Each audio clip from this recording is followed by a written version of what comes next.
আজই ডাউনলোড করুন আর এনজয় করুন আপনার পছন্দের শো। মানো হ্যাঁ। দেখছিস আসছে ওরা। আরে আসবে আসবে, এদিকে তো আসতেই হবে। কাল আসার কথা বলছিস দিদি? মাছ মাছ জাল বিছিয়েছি, এবার সেটাকে গুটিয়ে তুলতে হবে না? আন্টি, আপনাকে এই বাড়ির কর্ত্রী বলে মনে হলো, তাই আপনার সঙ্গে কথাটা বলতে এলাম। বলছি, মানতের পুজো যে কতটা ইম্পর্টেন্ট সেটা নিশ্চয়ই আপনি জানেন। আসলে আমরা মানতের পুজো দেওয়ার জন্য এখানে এসেছি। আর আপনি তো জানেনই, মানতের পুজো যেদিন থাকে সেদিন না দিলে দেবী রুষ্ট হন। সরি, আসলে আমাদের কারোরই ইচ্ছে করছিল না এভাবে জোর করে ঢুকে আসতে, কিন্তু এক প্রকার বাধ্য হয়ে আমরা এসেছি। আমাদের মানতের পুজো আছে আজকে, সেই দিল্লি থেকে এসেছি আমরা। আমরা দুই বোন এসেছি বাবার সঙ্গে। আর আমার মনে হয় আমরা সকলে যদি একসাথে বসে এভাবে পুজো দিই তাহলে কারোর কোনো অসুবিধা হবে না।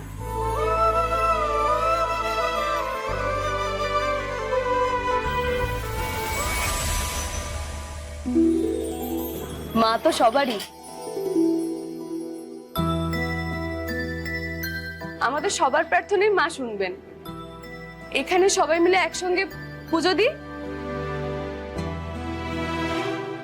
বড় বোনটা একটু মুখরা হলেও ছোট বোনটা ভারী মিষ্টি, কি সুন্দর ব্যবহার।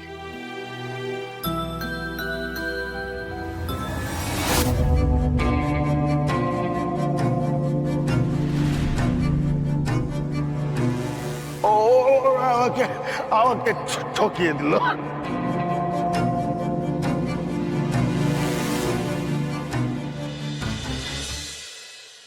আমাদের জন্য দয়া করে আপনাদের পুজো বন্ধ রাখবেন না। আমাদের খুবই খারাপ লাগবে তাতে। দরকার হলে আমরা একটু ওয়েট করে যাচ্ছি এখানে। আর আমার দিদির কথায় কিছু মনে করবেন না, হ্যাঁ? ও একটু টোটকাটা। আপনারা আপনাদের মতো পুজো দিয়ে দিন, আমরা কোনো রকম বিব্রত করব না। আমরা এখানে একটু অপেক্ষা করে যাচ্ছি বরং, কেমন? এ কি কাকু, এটা তো হতে পারে না। তুমি কথা বলো কমিটির সঙ্গে। ঐশী, থাক, আর আপত্তি করিস না। ঠাকুরপো, আমার মনে হয় না আর কোনো সমস্যা হবে। তুমি একদম ঠিক বলেছো মা, সত্যিই তো। ঈশ্বর তো সর্বসাধারণের, সকলের। কেউ একজন তাকে কুক্ষিগত করে দখল করে রাখবে, এ তো হয় না। আমার মনে হয় আমরা একসাথে পুজো দিতে পারবো, তাতে কোনো সমস্যা হবে না। আর তুমি তোমার পছন্দ মতো মনের মতন পুজো দাও, আমাদের কোনো আপত্তি নেই। Thank you.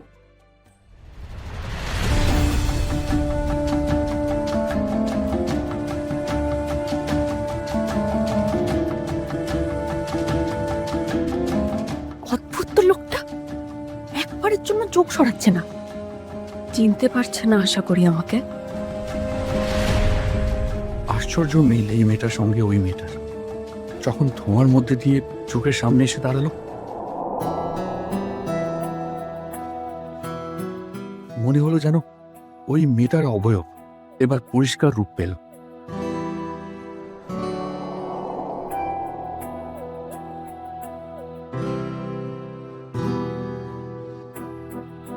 এটা কি আমার কল্পনা? মুখের আদল এক বলে নাকি নাকি সত্যি সেই একই মেয়ে?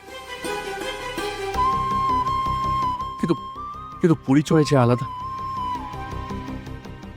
সে ছিল আসানসোলের গ্রামের মেয়ে, এ দিল্লির। আমার মন কি এত ভুল বলছে?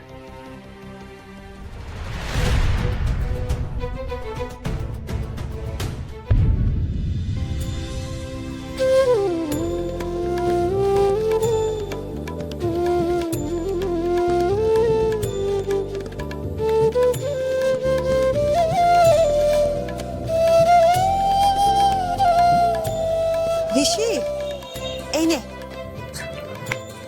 মায়ের জন্য চুপটা।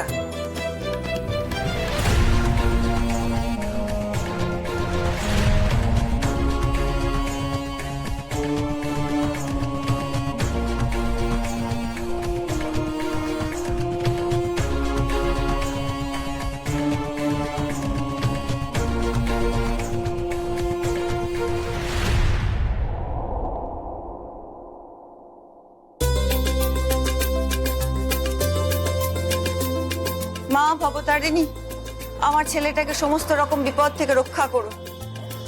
আমার ছেলেটার জীবনে শান্তি এনে দাও। এমন একটা মেয়ের সন্ধান পাইয়ে দাও মা, যে মেয়ে আমার ছেলেকে সারা জীবন আগলে রাখবে, সারা জীবন সুন্দর করে তুলবে। মা, মা গো, এইটাই আমার প্রার্থনা। মা, তুমি আমার প্রার্থনা শোনো মা ভবতারিণী।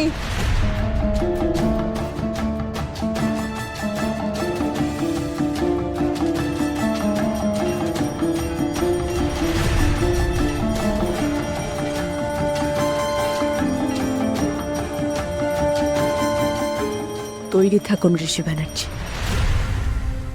মা ভবতারিণীর আশীর্বাদ নিয়ে আপনাদের জীবনে ঝড় তুলতে আসছি আমরা।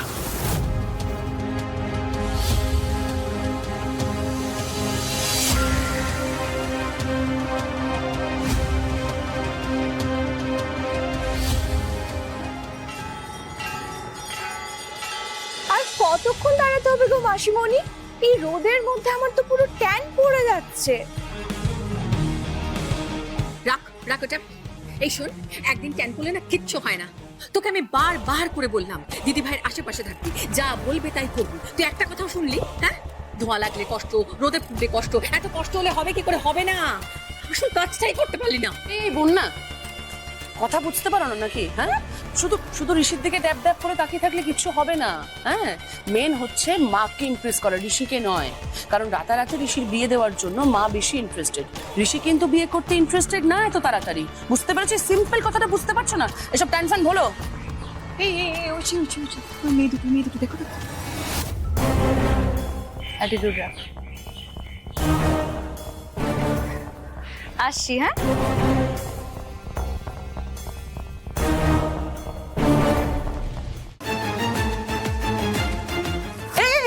তুমি কোথায় যাচ্ছ? ফলো করছো নাকি ওদের? আর কি করবো? আরে এই মেয়ে দুটো কোথা থেকে উদয় হলো সেটা জানা দরকার না? হাত ভাবতে গেছো? শোনা কোটিপতি, সেনে টক্কর দিতে চাইছে। খেদে কোনো কাজ নেই না শঙ্খ? হ্যাঁ, জাস্ট কোনো কাজ নেই। মেয়ে দুটো যখন সত্যি সত্যি পালিয়ে গেল, তখন কি তুমি আর কাকামণি কোনো কাজের কাজ করতে পেরেছো? পারোনি তো। এখন এদেরকে ফলো করছো। আরে ভাই, আমি বন্যাকে নিয়ে আসলাম। কোথায় কোথায় মায়ের কাছে গিয়ে বন্যার ব্যাপারে দুটো ভালো ভালো কথা বলবে, মিষ্টি কথা বলবে, মাকে কনভিন্স করার চেষ্টা করবে। সেসব কিছু না করে তুমি মাকে মন্দিরে ঋষির সঙ্গে রেখে চলে এলে। এখন তুমি ওদের ফলো করছো, মানে সিরিয়াসলি? সে আমি সে তো কিছু করে দাও, কাজের কাজ পারে না করতে। আরে এই আরে শোনো না রে বাবা। মানো, হ্যাঁ। দেখছিস আসছে ওরা। আরে আসবে এদিকে তো আসতেই হবে। কাল আসার কথা বলছিস দিদি? মাছ জাল বিছিয়েছি, এবার সেটাকে গুটিয়ে তুলতে হবে না? এখন একটু আলাপচারিতা হবে, ফোন নাম্বার এক্সচেঞ্জ হবে, তারপর তো নেক্সট মিটিংটাও ফিক্স করতে হবে, রাইট?